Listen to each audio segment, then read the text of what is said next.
بعد میں معاملات وہ لمبا واقعہ ہے کہ اللہ رب العزت کی طرف سے یہ ہوتا ہے کہ میرے محبوب آپ کی امت 5 وقت کی نماز پڑھے گی، 50 وقت کی نمازوں کا ثواب ملے گا. تو ذرا نماز کی یہ جو ایک طریقے سے لوگ غافل ہو گئے، دور ہو گئے.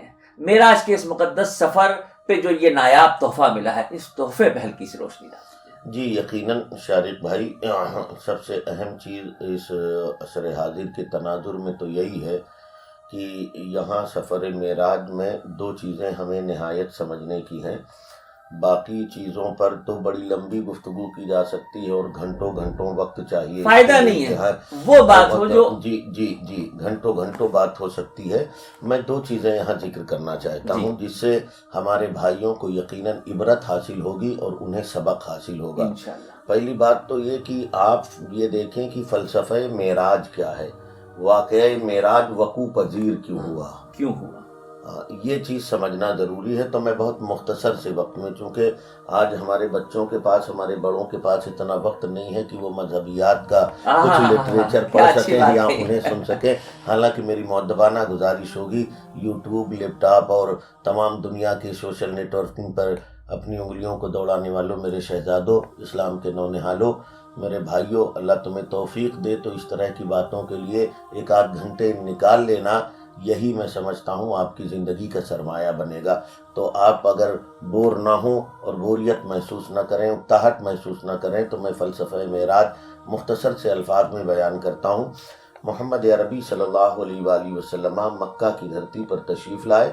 اعلان نبوت کا حکم ہوا. آقا تبلیغ فرماتے رہے تقریباً 9 سال تک کے. اور مکہ وادی غیر ذی زرع قرآن نے اسے کہا ہے، پتھریلی وادیاں ہیں. اور حد یہ کہ ان کے گھر بھی پتھر کے ہیں، ان کے در بھی پتھر کے ہیں، دیوار بھی پتھر کے ہیں، دماغ بھی پتھر کا ہے، دل بھی پتھر کا ہے، ہاتھ میں بھی پتھر تھا. کیا کہنے، ہاتھ میں بھی پتھر تھا. انہی پتھروں سے آقا کو زخمی کیا کرتے تھے. انسانی زندگی پر آدمی کی جغرافیے کا بہت اثر ہوتا ہے. تو پیغمبر انقلاب نے محسوس کیا کہ میں نے تبلیغ جتنی کی ہے اتنی تبلیغ کا شاید خاطر خواہ نتیجہ مجھے نہیں مل رہا. تو اس کے لیے کسی ایسی زمین کا انتخاب کیا جائے جو نرم و گداز سرزمین ہو. اور چونکہ جب زمین نرم و گداز ہوتی ہے تو اس کا اثر ذہن پر بھی ہوتا ہے. تو آقا یہ پیغام لے کے جناب زید بن حارثہ کے ساتھ طائف کی سرزمین پر پہنچے. صنادید طائف سے اور طائف کے رؤساء سے، وہاں کے سرداروں سے آپ نے ملاقات کی، اور وہ پیغام جو مکہ کی دھرتی پر آپ دیا کرتے تھے وہ طائف کے لوگوں کو دیا. مگر جواب کیا تھا؟ تاریخ جب پڑھیے تو رونگٹے کھڑے ہو جاتے ہیں اور جذبات پر قابو نہیں رہتا کہ وہ پیغمبر انقلاب اور وہ نبی رحمت، جس کو ایک ہرنی کی ہلکی سی اکتاہٹ اور اس کی آواز اور اس کے جذبات اور اس کی ٹھیس اور تکلیف نہ برداشت ہو سکے، اپنی ضمانت دے دیں. پیارے پیغمبر صلی اللہ علیہ وآلہ وسلم، ظالموں نے انہیں اتنا پتھر مارے ہیں، اتنی گالیاں دی ہیں کہ نبی کے قدم ناز لہو لہان ہو گئے. جناب زید بن حارثہ کہتے میں ڈھال بن گیا. ہوش آیا، شہر طائف سے باہر کھجور کے ایک باغ میں کھجور کے نیچے ٹیک لگا کے بیٹھتے ہیں. تو آقا یہی محسوس فرما رہے ہیں کہ مکہ میں یہی سلوک ہوا، طائف کا انتخاب کیا تھا، یہاں تو اس سے زیادہ گئے گزرے حالات ہیں.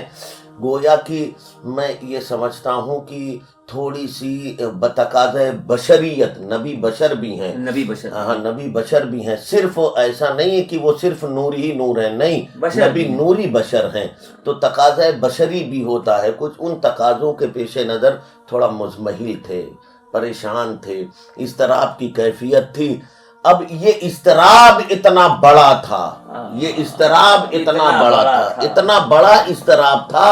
اور اللہ رب العزت کی عادت کریمہ کی وہ اپنے محبوب کی پیشانی ناز پر ہلکی سی شکن بھی گوارا نہیں کرتا کہ جائے کہ وہ چہرہ والضحیٰ غموں سے نڈھال ہو جائے. اس کے منشأ خدا یہ تھی کہ محبوب کے چہرے پر جو یہ غم و آلام کے آثار ظاہر ہیں انہیں تبسم ریزیوں میں کیسے بدل دیا جائے. مصطفیٰ کے لب انور پر یہ تبسم کس طرح رقص کرنے لگے. تو اس سے بڑا کوئی اور تحفہ اور طریقہ کار تھا ہی نہیں کہ ان تمام غموں اور دکھوں کا مداوا کیا جائے اور اس کے لیے جلوہ حسن مطلق بے حجاب ہو جائے اور اپنے محبوب کو قرب خاص میں بلا لے. کچھ نہیں تھا اس کے علاوہ. تو اللہ نے فرمایا کہ محبوب اس قدر بے قراریاں ہیں، آؤ میرے قرب خاص میں آ جاؤ. میرا حسن بے حجاب ہوتا ہے، اسے ملاحظہ کر کے ان پریشانیوں کا دفعیہ کر لو. تو معراج سے یہ سبق ملتا ہے کہ آلام، مصائب اور غموں کے چاہے جتنے طوفان آ جائیں، ان طوفانوں میں استقلال اور ہمت سے ڈٹے رہنے پر اللہ کی بے پایا نوازشات ہوتی ہیں، اس کے کرم کی بے پناہ بارشیں ہوتی ہیں. پھر اللہ نے جب بلایا ہے محبوب کو، تو یوں زمانے کا بھی دستور ہے صارف بھائی، ایک محب جب دوسرے محبوب سے ملتا ہے تو کوئی تحفہ پیش کرتا ہے. اور خود نبی نے فرمایا تحادو تحابو، اے میرے امتیوں آپس میں تحفے دیا لیا کرو، اس سے محبت بڑھتی ہے. اللہ رب العزت نے تحفہ دیا، نماز کا تحفہ دیا. 50 وقت تھی.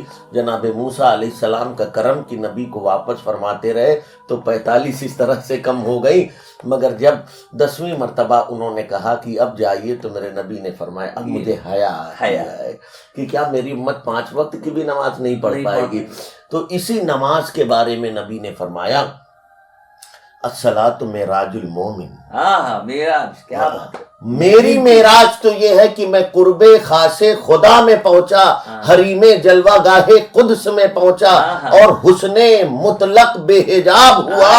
یہ میری شان تھی کہ میں امام الانبیاء ہوں، میں منبع انبیاء ہوں، مصدر انبیاء ہوں، حقیقت میں ابو الانبیاء ہوں.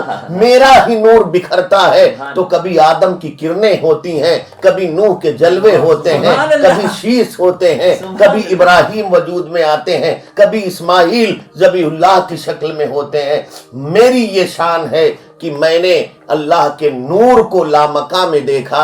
تم میرے امتی ہو، اگر تم چاہتے ہو کہ نور ربی تمہیں نظر آئے تو تمہاری معراج یہ ہے کہ تمہارے اندر سب سے اہم ہے جس کی بنیاد پر تمہیں افضلیت کا مقام دیا گیا ہے، یہ سر سجدے میں رکھو، نماز میں چلے جاؤ، یہی تمہاری معراج ہے. اسی لیے ایک دوسری حدیث میں اللہ کے حبیب نے ارشاد فرمایا جب نمازیں پڑھو سر سجدے میں رکھو تو یہ تصور کرو کہ تم خدا کو دیکھ رہے ہو. اگر یہ نہیں کر سکتے تو یہ تو یقین رکھتے ہو تمہیں تو دیکھ رہا ہے. اب محبوب چاہے محب کو دیکھے یا محب کو دیکھے، لطف تو دو بالا ہوتا ہے. بندہ چاہے معبود کو دیکھ لے تو یہ اس کی معراج ہے، اور یہ بھی اس کی معراج ہے کہ اس کے معبود اسے ملاحظہ فرما رہا ہے، اسے دیکھ رہا ہے، اس پہ کرم کی بارشیں فرما رہا ہے. تو یہ نماز ایک اہم تحفہ ملا اور نبی نے اسے معراج مومن کہا. اور یہی نہیں بلکہ فرمایا حبب الی من دنیاکم ثلاث الطیب والنساء وجعلت قرۃ عینی فی الصلاۃ. اللہ نے میرے دل میں دنیا کی 3 چیزوں کی محبت ڈال دی ہے، خوشبو، عورت، نماز میری آنکھوں کی ٹھنڈک ہے. مصطفیٰ پیارے نے وہ تحفہ معراج جسے نماز کہا جاتا ہے اپنے آنکھوں کی ٹھنڈک کہا ہے. توجہ کریں، اگر ہم اور آپ اپنے آقا سے محبت کرتے ہیں، ان کے امتی ہیں، ان کے چاہنے والے ہیں، ان کا نعرہ لگانے والے ہیں، تو کیا ہماری یہ غیرت کبھی برداشت کرے گی کہ ہم ان کی آنکھوں کو ٹھنڈک نہ پہنچائیں، بلکہ نہ پہنچا کے ان کے لیے تکلیف کا سبب بنے؟ ہرگز کوئی سچا امتی یہ ہرگز اسے گوارا نہیں کرے گا. وہ چاہے گا کہ کچھ ایسا فعل مجھ سے سرزد ہو جائے جس سے وہ نبی آخر الزمان راضی ہو جائے. وہ راضی ہو گئے تو کنفرم ہے خدا راضی ہو جائے گا. خدا کی رضا چاہتے ہیں دو عالم، خدا چاہتا ہے رضا محمد. ڈاکٹر اقبال کہتے ہیں تماشا تو دیکھو کہ دوزخ کی آتش جلائے خدا اور بجھائے محمد صلی اللہ علیہ وآلہ وسلم. تو بھائیو، یہ رجب کا مقدس مہینہ ہے، شب معراج ہے، اس میں نماز کا تحفہ ہے. معراج کی وہ مقدس شب آنے والی ہے، اسے لہو و لعب میں نہ گزاریے. موٹر سائیکلوں پہ بیٹھ کر لاخیروں کی طرح آپ اسٹینڈ نہ کریے اور ادھر ادھر کی سیر و تفریح نہ کریے. ہوٹلوں اور یہاں وہاں پان مسالے اور کولڈ ڈرنک پی کے وقت نہ گزاریے.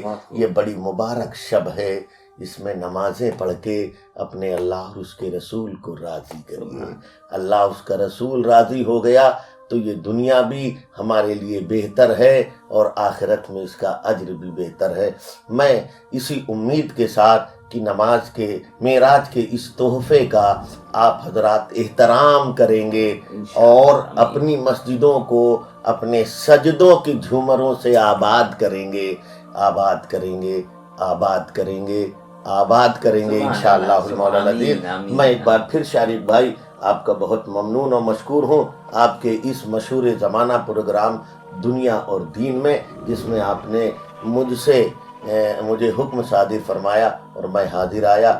اگر کچھ منشأ ربی یا روایات کے خلاف مجھ سے بیان ہوا ہو تو اللہ مجھے معاف فرمائے. نہیں، مجھے لگتا ہے کہ آج کے اس اہم اور خصوصی بیان جس میں جس طرح کے لفظ اور جس طرح کا لہجہ اور جس طرح کا انداز استعمال ہوا ہے، مجھے نہیں لگتا کہ اب کسی بھی دل پہ دھول کی ایک چھوٹی سی بھی کنکری سی بھی رہ گئی ہو. میں بے انتہا دل کی گہرائیوں سے شکر ادا کرتا ہوں. اللہ رب العزت کا یہ خصوصی کرم تھا کہ اللہ رب العزت نے جو اپنے محبوب کو اس مقدس موقع پہ بلایا تھا، وہ گفتگو ظاہر ہے میرے جیسے معمولی سے آدمی کے لیے مناسب نہیں تھی.